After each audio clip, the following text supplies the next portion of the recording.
वज़ीर-ए-आज़म के मुशीर राना सनाउल्लाह का कहना है कि मरी में नून लीग क़यादत के अहम इजलास में तसल्सल का फैसला हो गया। निजी टीवी के प्रोग्राम में गुफ्तगू करते हुए राना सनाउल्लाह ने कहा कि तसल्सल 5 बरस के लिए होगा या 10 साल के लिए, जो भी होगा आइन के मुताबिक होगा।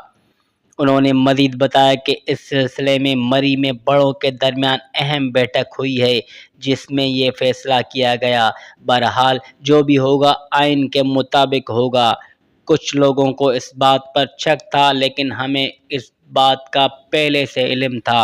नए डैमों की तामीर से मुतल्लिक़ राना सनाउल्लाह का कहना था कि डैम से मुतल्लिक़ जो भी हो, इत्तेफ़ाक़े राय से आगे बढ़ना चाहिए। उन्होंने कहा कि नामुमकिन कुछ भी नहीं, तमाम सियासी जमातें बैठकर बात करें, इत्तेफ़ाक़े राय पैदा करें। इस हवाले से करारदाद पास हुई है तो मौसमियाती तब्दीली के बाद दोबारा भी करारदादें आ सकती हैं। राना सनाउल्लाह का कहना था कि वज़ीर आला खैबर पख्तूनख्वा अली अमीन गुंडापुर की बानी पीटीआई से मुलाकात बिल्कुल होनी चाहिए। गुंडापुर बानी को सियासी जमातों से मुज़ाकरात के लिए कायल कर सकते हैं तो अच्छी बात है। किनाल मामले के बाद सीसीआई मीटिंग में गुंडापुर ने कालाबाग डैम की बात की थी।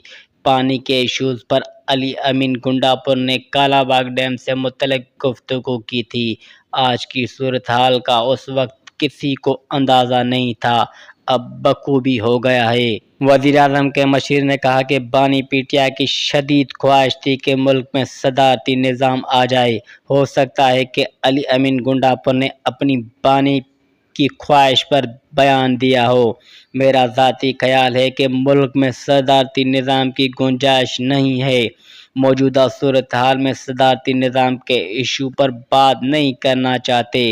इत्तेफ़ाक़े राय से कुछ भी हो सकता है तो अच्छी बात है, लेकिन एकतरफ़ा कुछ नहीं होना चाहिए।